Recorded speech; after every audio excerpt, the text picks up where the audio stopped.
At eto na, Nelson, yung mga Eto nagtatanong. na. Oo, tumutok eto na. Teka Tumutok muna. po kayo mabuti. Teka muna, patawagin muna natin iba kasi baka biglang natulog eh. Makinig po kayo mabuti. Yung mga nakatulog, Oo. yung iba pa, pakitawag nyo muna, ha? Ayan. Yung mga vlogger, na sumusubaybay, pakitawagan nyo rin. Ayan. I-notify nyo muna, hoy, makinig daw kayo dun sa dalawang kamoting kahoy. May announcement tayo para po sa malaking pagkilos. Ayun. May kinalaman po dito sa January 13. Ayan, oo. Oo. Kasi, Jen, Opo. kaya natin to gagawin para maging malinaw. Ha?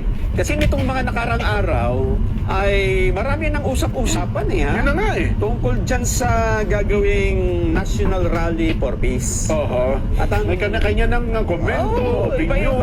Meron pang ibinigay sa akin na vlogger na hindi naman siya masyadong kasikatan. Oo. Pero ang kinokomentuhan niya, bakit daw doon gagawin sa venue na yon na dito sa Manila Oo. ay sa Liwa sa Bonifacio. Pinadala ko nga sa iyo. Ako, ayaw ko na nga sanang pansinin. Oo. Pero parang nakaka-insulto lang ng konti. Ay, hindi naman. Sa akin naman, hindi. Ako personally, Nelson eh. Na ano ka ba? Na-hurt Sa ang akin, feelings ko eh. Nung pinakinggan ko, sabi ko, meron kasi siyang punto, ha? Oo. May punto siya dun sa sinasabi niya. Ang narinig kaya naman na-hurt ng feelings ko sa kanya. Oo. Sabi niya, hindi ko po talaga alam ang dahilan eh. Hindi pa rin niya alam ang dahilan. Pero kung ano pinagsasabi niya. Di ba? Sa bagay, tama ka dun. Pero ang kanyang sinabi ay, Lalaking abogado pa naman ito. ganun ba? Oo. Baka naman hindi totoo. Ayun na nga. Ayun ko. Baka hindi totoo ang abogado. Attorney ang tawag sa Ganun ba? kanya eh. Eto, Oo. Jen, ha? Ito naman din ay sabi ng iba, ha? Oo. Dalawang bagay. Una, ang sabi ho ng ilan, kasama na nung vlogger na tinutukoy ni Jen, Oo. bakit sa Liwasang Bonifacio gagawin? Oo. Ang ibig sabihin, kokonti lang kayo. Yun ang kanyang opinion. Ayan Yun ang kanyang konklusyon. Dahil ang Liwasang Bonifacio, tama nga naman, dahil ang Liwasang Bonifacio, napakadaling punuin ng tao. Ay, oo. Di ba? So, ibig sabihin na niya, kakaunti na talaga pupunta. Gusto niyo lang magbukhang marami kayo eh. Ibig sabihin Oo. yan ay talagang wala. Yun ang gusto niyang palitaw dito. Oo. Wala sumusuporta sa inyo. Kayo Yun lang na. yan. Kayo Hindi kayo lang. sasamahan ng sambayan ng Pilipino. Oo. Dahil ang sambayan ng Pilipino, kung susundan natin yung kanyang pananaw, Oo. ang sambayan ng Pilipino ayaw sa kapayapaan. Ang sambayan ng Pilipino gusto magugulo. Mga leader naman sa'yo nag-aaway-away. Naku po, mukhang hindi presa ito. Malamang. Ang sabi Kasi niya ang din, taong matinong isip, gusto niya kapayapaan eh. hindi, ang isa pang punto niya dyan, bago Oo. yung announcement mo. Ang isa pa niyang punto ay hindi naman ko iniimbestagahan natin ang isang departamento Oo. sa mga ginagastos niyang pondo, hindi na tayo payapa. Ba? Payapa pa rin naman ang Pilipinas, di Oo ba? nga naman, Hindi sabi naman tayo niya, katulad na ibang bansa magugulo. Oo. Ito ho ang hindi niyo nakikita. Ang isa bang bansa na ang isang vice-presidente at ang presidente ay gusto na magpapatayan, tahimik pa ba yan? Payapa pa yan, di ba? Di ba? Tataka nga ako. Gusto na nga magsalpo ka ng dalawa eh. Oo. Mabuti nga lang at sa isang pagkakataon, nahimasmasan yung isa. Oo. At ang sinabi niya, hindi, ayaw nating mag-away-away tayo. Yan. Wala yung kahinan at na, mag-impeachment pa tayo. Oo. Sayang lang ang oras, di ba? Kung hindi lang kami nagsalita sa palatuntunan sa ganang mamamaya, hindi huhupa po ang sitwasyon. At yun po Tuloy-tuloy na po. at sabi yun niya. ang pinapaboran natin. Yun na nga. Yun ang sinusuportahan natin. Kaya Oo. tayo, ang mga leader, dapat hindi mag-away. Oo. Di ba? Mag-usap kayo. Kung gusto nyong imbestiga, mag-imbestiga. Pero magpapatayan pa kayo. Oo. Yun yung hindi natin sinasangayunan. At Oo. uubusin nyo ang oras sa kung ano-anong mga bagay na sa tingin natin ay hindi naman talaga makakabuti. Yan. Mismo presidente na nang sabi dyan eh. Totoo. Di ba? Di ba natin paniniwalaan yun? Yun na nga. Oo. Kapanipan naman, sa pagkasabi Oo. naman ng Pangulo, it's a storm in a teacup. Ano sabi? It's a storm in a teacup. Storm in a teacup. Oo, Nung it's una a- ko nga narinig yan, Oo. Jen, pumunta ako dyan sa 7-Eleven. Pumunta ka ng storm? Meron ka bang storm in a teacup? Akala ko kasi bagong brand ng tsaka yun eh, ha? Hindi, alam mo naman tayo, hindi tayo nag-aaral sa Cambridge eh. Mga nagsipag-aral sa Cambridge lang ang Ay, totoo yan, ha? Kasi Oo. ang tea, yung tsaka, Oo. yan po ay tradisyon ng mga British. Totoo, Mula totoo. pa ng unang panahon, di ba? Mm. Talagang merong tea party kung tawagin. Oo. Pag nagpulong-pulong yung mga nasa alta syudad, yung mga medyo na matatas ang antas, hindi kape ang iniinom niyan. Ay. Hindi rin soft drinks lalo na. Totoo. Tsaka, Mm. tea. Totoo. Kaya kapag nakakita sila ng usapan ng, di ba? Sabi nila, ay, walang kwenta yung pinag-uusapan nyo. Bakit? It's just a storm in a teacup. Ayun. Parang, Bigyan mo na konti. It's a storm, Tika. iinumin ko lang yan. Oo. Ganun kaliit yan. Oo. Walang kabagay-bagay. Yan. Alam ka kwenta-kwenta. Eh, siguro maganda, iparinig uli natin sa ating kababayan. Ganon. Yung pahayag ng Pangulo dyan. Oo. Doon sa, ang gusto niya ay, huwag nating sayangin yung oras. Ayan. Nandun tayo dyan eh. No? Oo. Ano man po ang gagawin ng mga opisyal ng pamahalaan, hindi dun sa pagsasayang ng oras. Mhm. Ano man yan. Totoo. Pakinggan na ho natin ang Pangulo. Ready na ba? Ready Sige na. nga, pakinggan nyo. At ano, yung pumupuna sa atin. Pakinggan mo nga ito, sabi ng Pangulo. Ito yung Ay, sinasabi papirin natin. na, papirin lang. Ito yung sinasabi natin Oo. na kaya kailangan nating suportahan. Oo. Kaya payapaan, di ba? Tapos ang bandang huli, ng kanyang exto, Oo. number 1 nominee pala siya ng isang party list group. Yung Yung salita na yun, gusto lang ata magpapansin at siguro baka akala niya kapag kapupunahin natin at papagitin natin ang kanyang pangalan dito, Oo. baka alam mo naman sa politika, additional din. Pero nagkamali kasi di pa paano kami, di ba? At tapos ang kampanya nito, parang huwag na ho kayong sumuporta dyan, parang ang kanya, masyado niya minimenos yung gagawing rally for peace. For peace nga eh. Oo. At ito, national Yes. ang rally. Hindi lang ho dyan sa Maynila. May iba't ibang lugar pa. Oo. Pero, bakit nga ba napunta ng Liwasang Bonifacio dyan? Yan. Oh. Ito po ngayon ang ating sasagutin. Attorney, baka napapakinggan mo.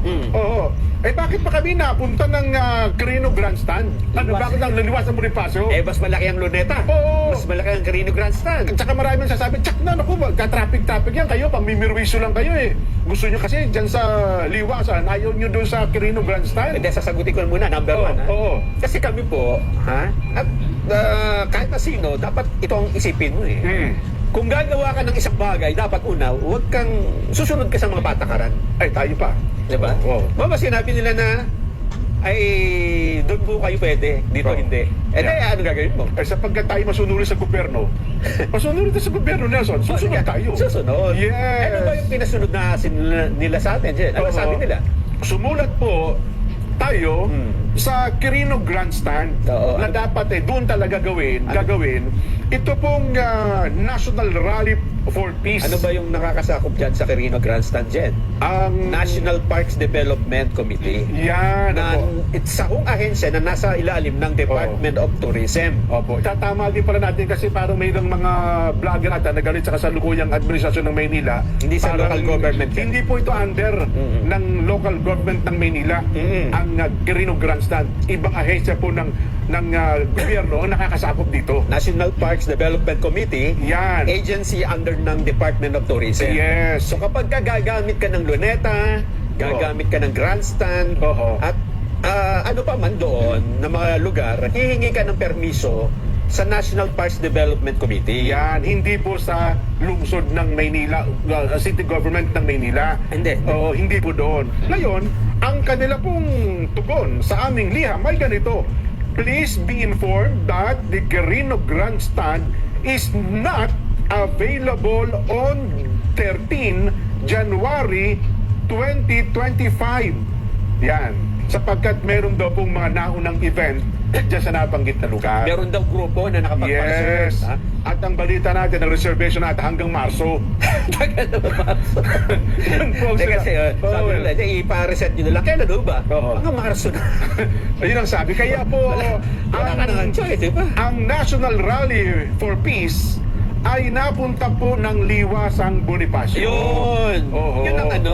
Oo. Yun ha. So, Liwasang Bonifacio. Opo. Kasi ang Liwasang Bonifacio ay isang, kung tawagin ay Freedom Park sa Yes. City of Manila. Ibig sabihin, pwede kang magsagawa ng... Open yan, Freedom Park talaga Open. yan. Yes, Kahit huwag ka oo. nang kumuha ng permiso. So, kung doon sa Quirino Grandstand, Oo. ay sabi, hindi ko kayo pa pwede dito kasi may grupong... May nauna na pong gagamit sa Oo. naturang petsa. Eh, dito tayo sa pwede. Ayun. Eh, ang pwede yung Freedom Park Oo. sa Quirino, sa Liwasan. Kaya kung sasabihin nila, ako, hindi magka-traffic. Dapat doon kayo sa Quirino. Eh, doon nga ho talagang gusto namin. Oo. Gusto na lang talagang... Gusto nga namin doon. Doon eh, kasi mas malawak po doon. At baka hindi po gaanong makasikip ng daloy ng trapiko. Pero ito na po, naka-schedule. Kaya ngayon pa lamang po, sinasabi na namin sa inyo, sa araw na iyan, Lunes po yan, January 13, 2025, ipagpapauna na po namin sa inyo. Ano ha?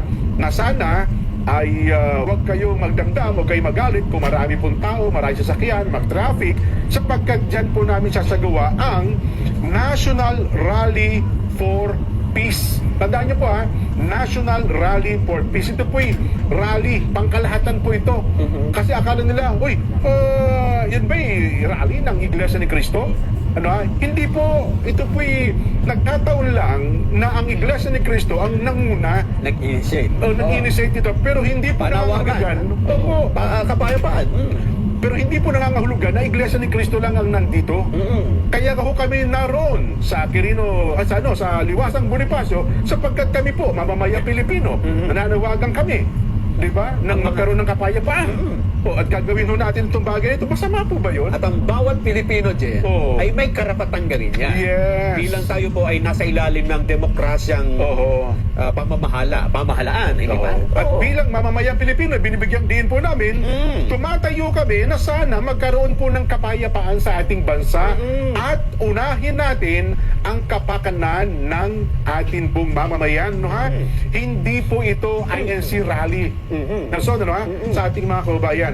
Kami po ay mamamayang Pilipino, tayo Nelson, mamamayang Pilipino tayo, ay ito po ang nag-iisang bansa natin. Kaya nananawagan kami na magkaroon tayo ng national peace, pambansang kapayapaan. Tingnan mo dyan, ha? Oo. Imagine ninyo, mga babayan, yung mga tumututol pa rin sa rally para sa kapayapaan. Kung hindi ba nagsalita ang Iglesia ni Cristo Oo. na tigilan nyo na yan, Oo. doon tayo sa kapayapaan, huwag kayong mag-away-away. Matitigil kaya yan yung halos magpatayan na yung dalawang... Yun na nga, Eh, baka dalawang magdagdagan- leader ng ating bansa eh. kung babalikan nyo, madali ho kasi makalimot ang taong bayan eh. Oo. Kung babalikan nyo yung mga pangyayari, before namin i-announce na merong malaking rallying gagawin, ay napakatindi po ng tensyon sa mga matataas na opisyal ng gobyerno. At para tingnan mo na yan eh, presidente, vice-presidente, first family, second Oo. family, pamilya, hindi ho biro yan. Ha? Ito. Kung yan ay patatagalin mo pa at hindi mo sasabihin eh. At may mga supporter yan. Oo, Nasaan, ha? eh, Oo. matindi ho yan. Oo. Kaya ngayon, para ho ito masustain, kailangan natin ipakita sa kanila na Oo. kailangan natin ng kapayapaan sa bansa natin. Yun. Huwag yung pag-aaway ang intindihin natin. Unahin natin yung kapakanan ng mga mamamayan. Kung may mga investigasyon kayong gustong gawin, gawin nyo, pero doon lang sa investigasyon, Oo. di ba? Totoo. Oo. Yung mga nagtatanong, Nelson, Jen, pwede ba kami sumali dyan? Ano nga? Pwede ba kami sumama dyan? Oo. Pwede po. Pwede po kayo sumama. Pero dapat, susunod tayo. Doon sa, Kaya, ang yan. layunin po ay pambansang kapayapaan. Pagkakasundo. Pagkakasundo. Oo. Ha? Hindi po pwede na nandun ka, Oo. tapos sasabihin mo dun sa habang nandun ka, sisigaw ka na, Oo. ibagsak! Ibagsak! Resign! Oo, Dapat walang ganun. Hindi, kasi Oo. magkakawatak-watak na tayo. Yes. Kaya naman yung kabilang banda, sisigaw ng impeachment! Oo. Hindi. Oo. Paano tayo magkakasundo? Paano tayo magkakaisa? Paano tayo magkakaroon ng kapayapaan kung pag-aaway pa rin ang isisigaw natin doon? Yan. Kaya yung mga gusto pong sumama dyan, ay dapat kaisa po kayo ng layunin, ha? Oo. Pambansang kapayapaan. Ang dapat po nating babanggitin at ang ating po sasabihin. At ang mauna At dyan, ang ating pong dapat yung maging agenda dyan. at yung, Diba? ang gawing priority dyan, Oo. ay kapakanan ng mga mamamayan. Yan. Unahin natin ang kapakanan ng mamamayan. Yes. Oo. Kasi yung ibang bagay, pwede naman gawin sa ibang panahon. Di ba? Kung gusto nyo hong mag-rally, di ba ang layunin ninyo? Eh, Sumabay. Huwag nyo Huwag kayo sabayan. sabayan itong... Huwag nyo po itong sasama dito. Oo. At huwag kayo sasama. Siguro sa ibang araw ho kayo. O kaya, Oo, di ba? yung mga pinopost mo sa social media, Mm. nasabi mo, itong mga gagawin mo sa rally mo, Yan. ayan na, supportado na tayo ng grupong malaki. Oo. Tapos ito ang agenda mo, hindi ko kami kasama niyan. Hindi. Iba ho yan. Oo. Oo. Mag-schedule kayo ng ibang rally ninyo. Oo, doon kayo sa Oo. Sapagkat ito pong rallying ito, inulit namin, ha? Oo. Tandaan nyo po, National Rally for Peace. Ano, ha? Para po ito sa kapayapaan. Hindi po para sa injustice o ano pa man, ibagsak sa ganito, i-impeach sa ganito. Hindi po. Wala. Wala pong ganun Agenda. agenda. at kung kayo po sasama at yun ang agenda ninyo, ngayon pala ngayon pala sinasabi na namin sa'yo, huwag na pumunta doon. Oo. Kasi baka sa iba kayo mapulot. Di ba? Yeah, Oo. opo. Pulutin kayo. O pupulutin kayo ng basura. Oo.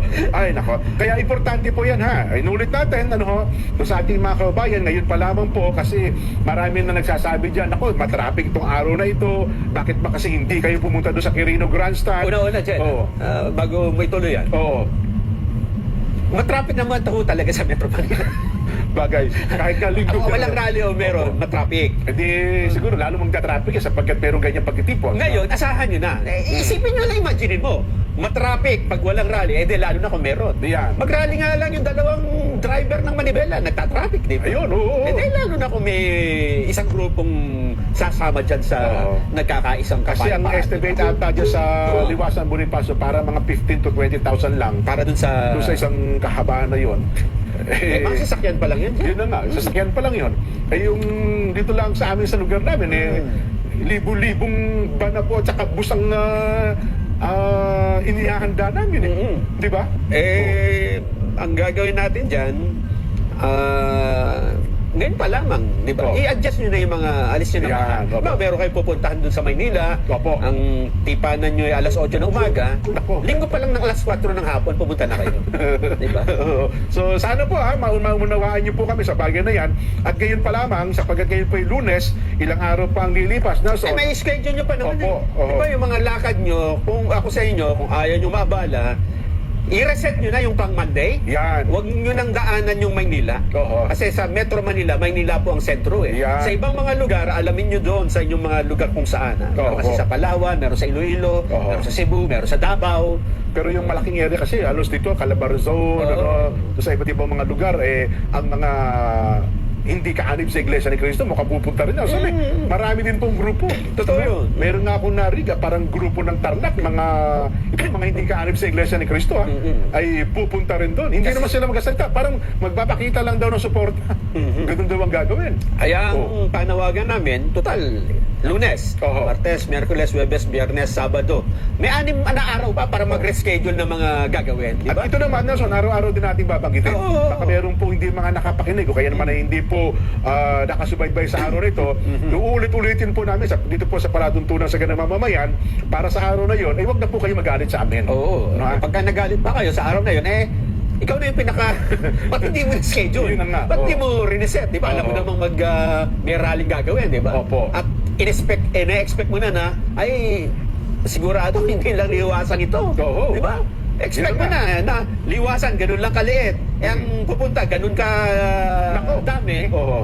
Isipin mo na lang. Aapaw ho yan. Aapaw ho yan talaga. Kaya nga ako yung nagtataka doon sa mga magtitipon doon sa Quirino Grandstand Titignan ko kung sino sila dyan. Panonood Kasi ko sa araw ng Lunes. ayaw nila tayo papuntahin doon. So bakit sila daw inauna? Tingnan natin gano'ng karami. Baka na pwedeng palit na lang tayo ng venue doon sa grupo na yun. Baka doon na lang kayo sa liwasan. Diyan na lang kami. Gano'n? Baka naman pwede. Para... Kasi kung maluwag-luwag naman sila doon. Baka pwede. Ako naman, Nelson, titignan ko kung sino yung mga yon. Kasi sabi nila, ang kanila daw pagtitipon hanggang Marso na eh. Araw-araw ko yan. Pupunta ako doon araw-araw kung talagang nandun sila araw-araw. Kaya mula sa January 13, baka may sumba. alamin natin kung sino-sino po ang grupong ito na naunang nagpa-schedule doon sa Quirino Grandstand. So inulit natin ang talaga pong gusto natin di sa gawa, ito pong National Rally for Peace na ito sa Quirino Grandstand. Pero sinabihan po tayo na ang Quirino Grandstand sa January 13 ay hindi po available. Ayan, sapagkat may naiba na pong naunang grupo na nagpa-schedule sa nabanggit na lugar. So hindi na po namin ipakikita itong liham na ito. Alam niyo naman tayo, masunurin tayo sa batas na pero again binibigyan din natin. Hindi po ito kasi yun nga, nabanggit na ilang mga vlogger, ang akala ata, ang city government of Manila ang tumutol.